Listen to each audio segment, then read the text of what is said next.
The last thing for me to do on this project are the drawer fronts. And I have these old Dynamite boxes, which I think would look really cool. These were left in the barn when I moved in. I think just really cool to look at. I love all the finger joints. And the really cool thing about them is that they aren't glued. So if I'm careful, I can just tap them apart and lay them flat. And then I got some 1/2-inch plywood here that I'll use as the backing. And I'm gonna plane these down to just 1/4 inch, and then I'll have my 3/4 of an inch that I want all the drawer fronts to be. So I'm gonna start breaking these down and get them jointed and glue them down on my work surface here.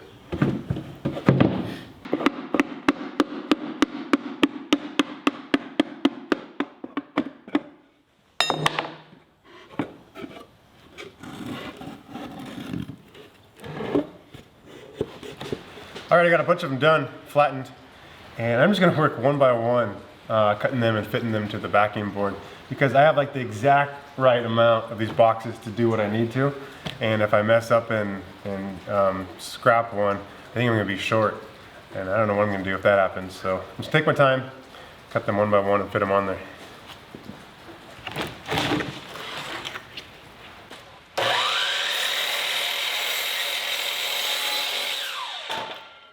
I was hoping I could avoid having two cut edges showing in the middle of the drawer, so when I was cutting them to length, the extra cut off end would be used for the first piece on the next row. It's a little dicey ripping them down, I'll be honest.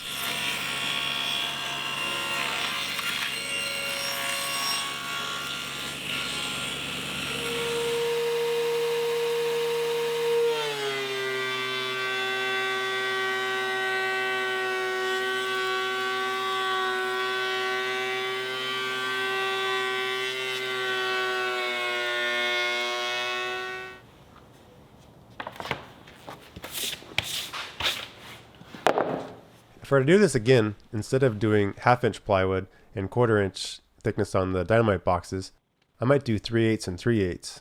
Planing it all the way down to 1/4 inch made it feel really delicate.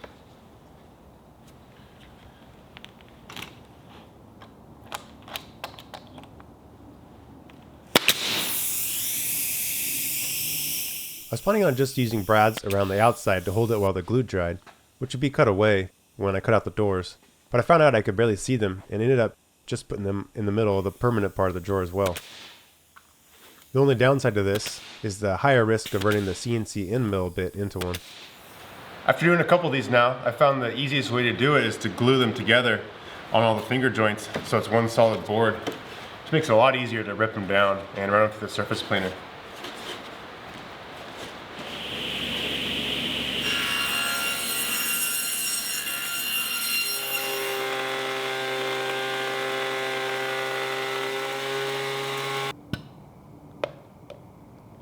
A few knot holes got knocked out, which I wanted to fill with some epoxy. I was hoping you wouldn't be able to see the new backing plywood from the front.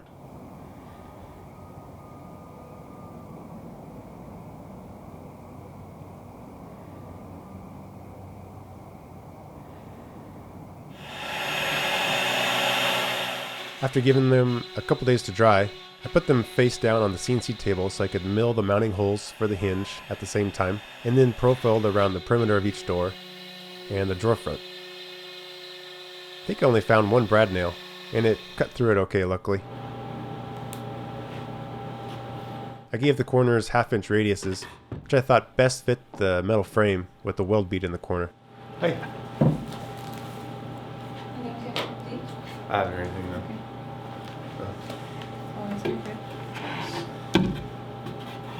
And then gave them 3 coats of polyurethane.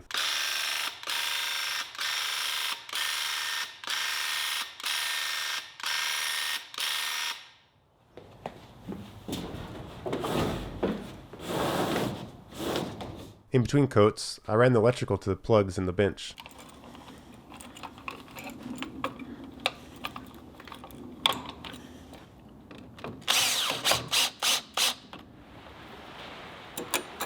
I'm really happy with how the plug between the 2 top drawers turned out.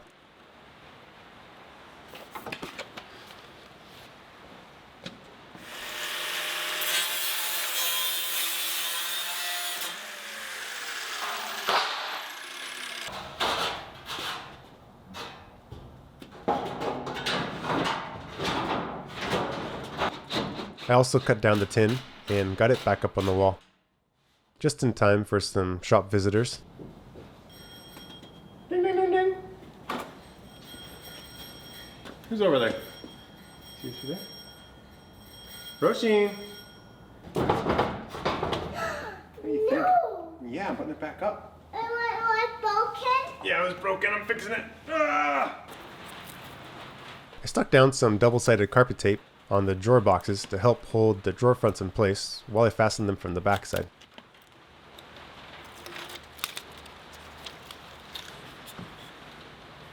I ended up giving the fronts a real light sanding before polyurethane, which I was really nervous to do because I didn't want to lose the painted logo. I was really happy I did though. Cleaned them up a lot, and it really didn't take much of the paint off. It almost made the logo pop more, I think, because it lightened up the rest of the wood that it was painted on.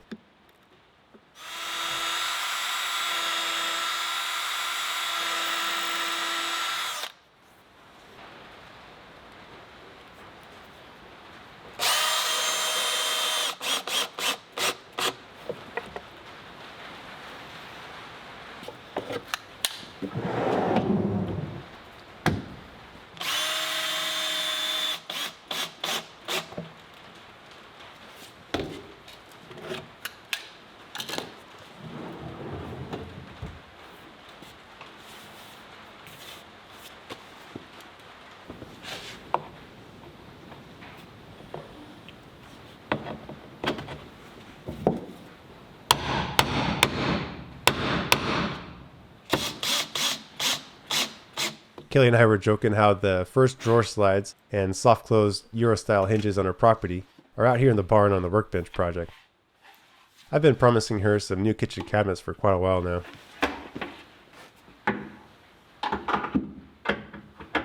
It's pretty cool how they click onto the mounted base without any tools.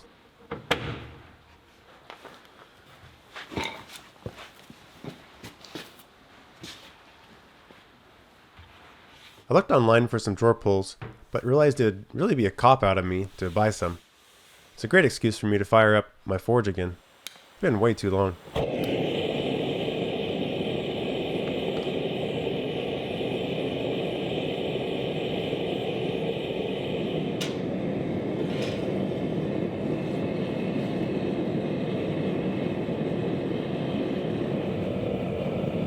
While the square bar is heating up in the forge, I'm going to tell you about the sponsor of this video, NordVPN. NordVPN protects your internet traffic with cutting-edge security technologies, ensuring strong and reliable encryption between your device and a VPN server. We travel to Ireland to stay with my wife's family often, and it really surprised me that some of our family's favorite streaming services aren't available while we're abroad. And even those that are available will often have very different content libraries. Let me tell you, traveling out of the country with a 1-year-old and a 3-year-old is hard enough, but when their favorite movie that they have on repeat that week isn't available, forget about it. NordVPN reroutes your internet access back through any location that you select, as if you're accessing all your favorite content from home. NordVPN has 24/7 customer support, dedicated apps for all major platforms, and one account protects up to 10 devices. NordVPN is privacy-oriented, which means it doesn't track or share what you do online and is protected by next-generation encryption. In other words, no one's going to know that we just watched Barbie Mermaid Power 5 times in a row, which is really good news for me. Click the link in the description to get 4 months for free on a 2-year plan with a risk-free 30-day money-back guarantee. Thanks, NordVPN.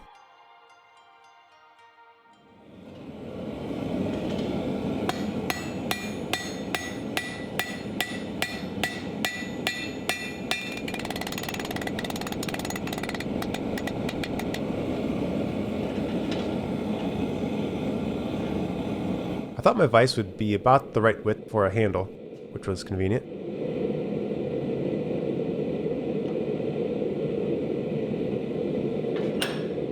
I was careful to keep the bins in tight.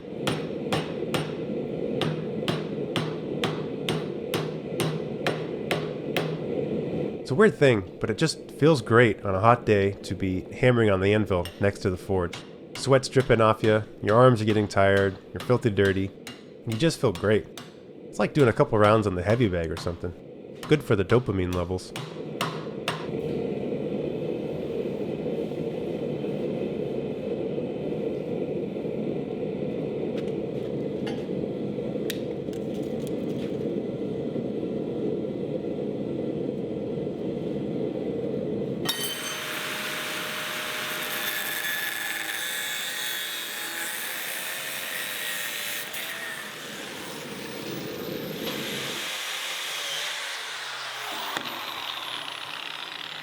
I got the handles cut to length and cleaned them up with the wire brush on the grinder.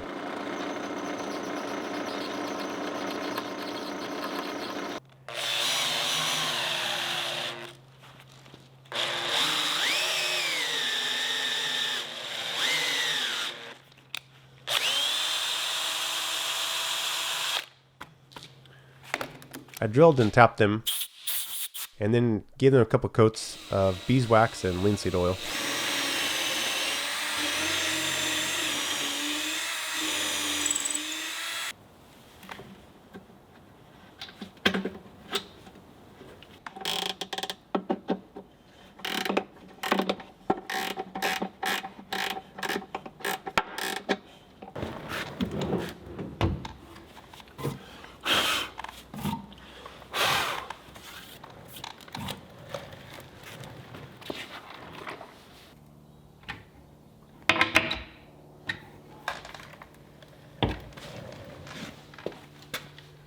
Alright, the last thing to do on the workbench is to slide the tool chest in. I actually got this before I even started working on the workbench, just so I can get the dimensions of it. And if I measured accurately, it should slide right in the hole back here once I take the casters and the handle off. I've been saving this for very last. It's like the cherry on top. I'm excited.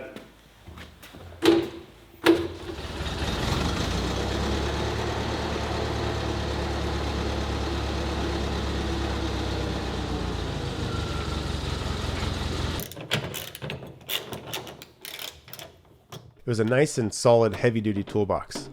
I decided if I'm going to build the workbench around this toolbox, I wasn't going to go with a cheap one.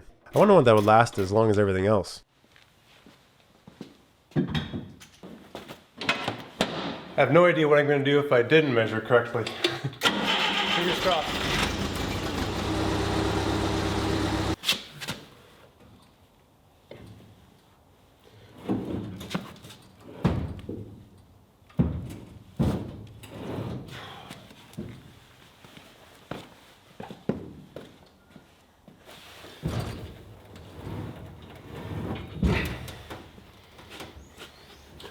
Looking good.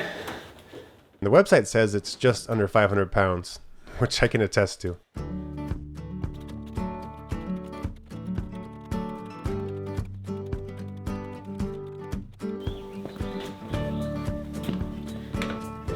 It fit great in the workbench and looked right at home.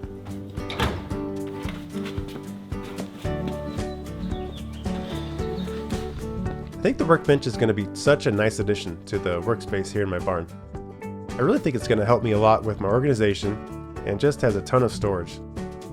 Something I strive for on my barn projects are for them to have a touch of new and a touch of old to them. I think the glossy black powder coat on the metal frame looks new and clean, but the Dynamite box drawer fronts keeps it from standing out too much and helps it look right at home in this rustic barn. Next, it's the big project of figuring out where everything should go and how best to use all this new storage.